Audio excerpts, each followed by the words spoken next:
తాకట్లో ఉన్న మీ బంగారాన్ని విడిపించి ఆ రోజు ఆన్లైన్ రేటుకి కొంటాం. Sharma gold company. నమస్కారం, సుమన్ టీవీకి స్వాగతం. ముందుగా సుమన్ టీవీ ప్రేక్షకులకు శ్రీ విశ్వావసునామ ఉగాది శుభాకాంక్షలు. ఈ విశ్వావసునామ సంవత్సరం ద్వాదశ రాశుల వారికి ఈ రకంగా ఉండబోతుంది. గవ్వ ప్రశ్నను అనుసరించి ఈ ద్వాదశ రాశుల వారికి ఎటువంటి ఫలితాలు ఉండనున్నాయి, ఎలాంటి పరిహారాలను పాటించుకోవాలి, ఈ విషయాలన్నీ కూడా తెలియజేసేందుకు మనతో పాటు ఉన్నారు ప్రముఖ జ్యోతిష పండితులు బ్రహ్మయోగానంద కృష్ణమాచార్య గారు. గురుగారు నమస్కారం. జై వీరబ్రహ్మచి. నమస్కారం. గురుగారు, గవ్వ ప్రశ్నను అనుసరించి ఈ విశ్వావసునామ సంవత్సరం మరి సింహరాశి వారికి ఎలా ఉండబోతుంది? శివాయ బ్రహ్మణే నమ. వీరబ్రహ్మేంద్ర స్వామినే నమో నమ. జై వీరబ్రహ్మ జై గోవిందమాంబ జై. ఓం హ్రీం క్లీం శ్రీం శివాయ బ్రహ్మణే నమ. వీరబ్రహ్మేంద్ర స్వామినే నమో నమ. ఆదాయం 11, వ్యయం 11, రాజ్యపూజ్యం 3, అవమానం 6. ప్రశ్న శాస్త్రాన్ని అనుసరించి వచ్చినటువంటి ఫలితం బుధుడికి సంబంధించినటువంటి ఫలితం. వృత్తి ఉద్యోగ సంబంధమైన విషయాలు, జీవితానికి సంబంధించినటువంటి స్థిరత్వం గురించి మీరు ఎక్కువగా ఆలోచన చేస్తూ ఉంటారు. గతించినటువంటి జీవితంలో ఆర్థికపరమైనటువంటి అంశాల్లో ఏర్పడినటువంటి ఇబ్బందులు, ప్రతిబంధకాలు, సమస్యల నుంచి బయటపడటానికి మీరు చేసేటువంటి ప్రయత్నాలు సఫలీకృతమయ్యేటువంటి అవకాశం ఉంది. ప్రత్యేకించి బుధుడు మిత్రకారకుడు.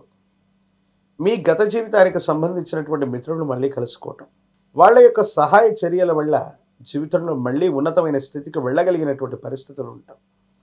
ఆర్థికపరమైనటువంటి అంశాల్లో ధన నష్టం ఎక్కడైతే జరిగిందో, ఎక్కడైతే ఇబ్బందులు కలిగించుకున్నామో మళ్ళీ అదే ప్రదేశానికి వెళ్ళి మళ్ళీ పునర్వైభవాన్ని పొందడానికి మీరు చేసే ప్రయత్నాలు సఫలీకృతం అవుతూ ఉంటాయి. ప్రత్యేకించి ఈ రాశి జాతకుల యొక్క జీవన గమనంలో ఏవైనా కోర్టుకు సంబంధించినటువంటి వ్యవహారాలు, పోలీసు సంబంధమైనటువంటి వ్యవహారాలు, న్యాయపరమైనటువంటి చిక్కులు ఉన్నటువంటి వాళ్ళు సామరస్యంగా పరిష్కారం చేసుకోవటం చెప్పదగినటువంటి సూచన. కొన్ని ప్రత్యేకమైనటువంటి పరిస్థితుల్లో భేషజాలకు మనం వెళ్ళటం వల్ల, కొన్ని నిర్ణయాలు తీసుకోవటం వల్ల, ఆలస్యం అవటం వల్ల మరికొన్ని పరువు ప్రతిష్టలకు సంబంధించిన, కీర్తి ప్రతిష్టలకు సంబంధించిన విషయంలో ఇబ్బందులు వచ్చేటువంటి అవకాశాలు కనపడుతున్నాయి. సహోదర సహోదరి వర్గం వారితో ఉన్నటువంటి విభేదాలు అవ్వచ్చు, ప్రత్యేకించి స్థిర చరాస్తులకు సంబంధించిన, పెద్దలకు సంబంధించిన వారసత్వ సంబంధమైనటువంటి విషయాలు అవ్వచ్చు. కొన్ని విషయాల్లో సహోదర సహోదరి వర్గంతో కొన్ని ఇబ్బందులు వచ్చే అవకాశాలు కూడా కనపడుతూ ఉంటాయి.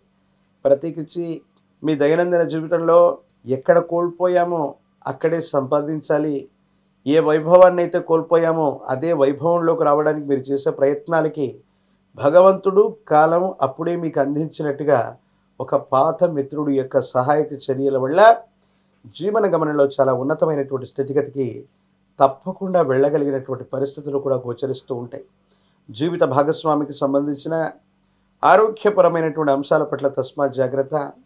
సంతానం వృద్ధిలోకి వస్తూ ఉంటారు, వాళ్ళకు సంబంధించినటువంటి భవిష్యత్తు కూడా చక్కగా ఉండేటువంటి అవకాశం కనపడుతూ ఉంటుంది. ప్రత్యేకించి ఈ రాశి జాతకులు మిశ్రమమైనటువంటి ఫలితాలు ఉన్నప్పటికీ కూడా భగవంతుడి యొక్క అనుగ్రహంతో యోగదాయకమైనటువంటి స్థితిగతులు కూడా మొదలవుతూ ఉంటాయి.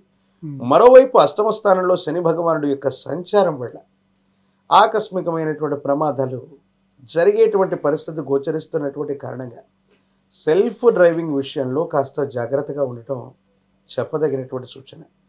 ప్రత్యేకించి ఆర్థికపరమైనటువంటి అంశాల్లో ఆకస్మికమైనటువంటి ధనలాభం వస్తుందన్నటువంటి ఉద్దేశం చేత కొంతమంది చెప్పేటువంటి మాటలు విశ్వసించి విని అధిక ధనం వస్తుంది, ఆకస్మిక ధనం వస్తుంది, సులభమైన మార్గాల్లో ధనాన్ని సంపాదించవచ్చు అన్నటువంటి ఆశ చేత మీరు పెట్టినటువంటి పెట్టుబడులు మళ్ళీ తిరిగి రాకపోవచ్చు.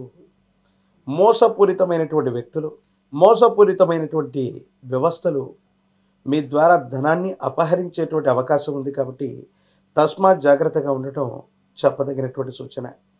ఏది ఏమైనప్పటికీ కూడా ఈ రాశి జాతకుల యొక్క జీవన గమనంలో కొన్ని ప్రతికూలవంతమైనటువంటి పరిస్థితులు ఉన్నప్పటికీ కూడా సానుకూలవంతంగా మార్చుకోగలిగినటువంటి స్థితిగతులు కూడా తప్పకుండా గోచరిస్తూ ఉన్నాయి. ప్రత్యేకించి విద్యా సంబంధమైనటువంటి అంశాలు, ఎప్పుడైతే ఏలినాటి శని, అష్టమ శని, అర్ధాష్టమ శని లాంటి తీవ్రతరమైనటువంటి ఇటువంటి పరిస్థితులు మనకు వస్తూ ఉంటాయో మనం ఉన్నటువంటి జన్మస్థానం నుండి వేరొక స్థానానికి వలస వెళ్ళటం, దూర ప్రాంతం, దూర రాష్ట్రం, దూరదేశంలో విద్య, ఉద్యోగం, భవిష్యత్తు కోసం మనం చేసేటువంటి ప్రయత్నాలు సఫలీకృతం అయ్యేటువంటి అవకాశం ఉంది. కాబట్టి దూర విద్య, దూరదేశ ప్రయాణం, ప్రత్యేకించి వేరొక రాష్ట్రం, వేరొక దేశం కోసం, అక్కడ ఉద్యోగం కోసమో విద్య కోసమో మీరు చేసే ప్రయత్నాలు సఫలీకృతం అవుతాయి. పరిస్థితులన్నీ కూడా మీకు సానుకూలవంతమయ్యేటువంటి అవకాశం కూడా కనపడుతుంది. గురుగారు, మరి ఈ ప్రతికూల గ్రహాల అనుకూలత కోసం వీళ్ళు ఎటువంటి పరిహారాలని పాటించుకోవాలి?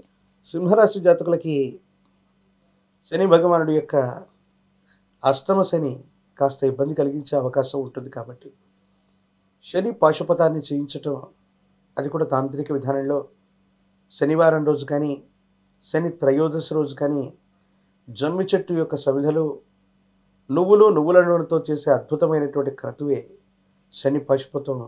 దీన్ని చేయించడం వల్ల అనుకూలవంతమైనటువంటి ఫలితాలు వస్తాయి. మహాకాలభైరవ రక్షని మెడలో ధరింప చేసుకోవటం వల్ల యోగదాయకమైనటువంటి ఫలితాలని వీరు తప్పకుండా పొందేటువంటి అవకాశం కూడా కనపడుతూ ఉంటుంది.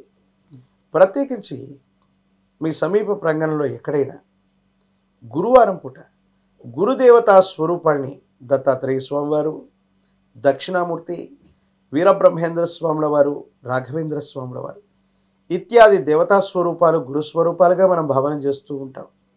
ఆ గురు సంబంధమైన ఆలయ ప్రాంగణంలో ఇప్ప నూనెను దానంగా ఇచ్చిన, ఇప్ప నూనెతో దీపారాధన చేసిన పరిస్థితులు చక్కబడతాయి, సానుకూలవంతమవుతాయి. అనుకూలవంతమైనటువంటి ఫలితాలకు కారణమయ్యేటువంటి అవకాశం తప్పకుండా గోచరిస్తుంది. విద్య, ఉద్యోగం, వివాహం, విదేశీయానం, ఆరోగ్యం, ఐశ్వర్యం, సంతానం వీటన్నిటికి సంబంధించి సమస్య ఏదైనా కూడా పరిష్కారం కోసం కింద స్క్రోల్ అవుతున్నటువంటి నెంబర్కి కాల్ చేసి గురుగారు అపాయింట్మెంట్ పొందవచ్చు. గురుగారు, ఈ సింహరాశి వారికి విశ్వవసునామ సంవత్సరం ఏ గ్రహాల నుంచి ఎలాంటి ఇబ్బందులు ఉన్నాయి, వాటికి పరిహారాలు ఏం చేసుకోవాలి, ఈ విషయాలన్నీ కూడా తెలియజేసినందుకు ధన్యవాదాలండి. జై వీరబ్రహ్మ, జై గోవింద బంపజీ.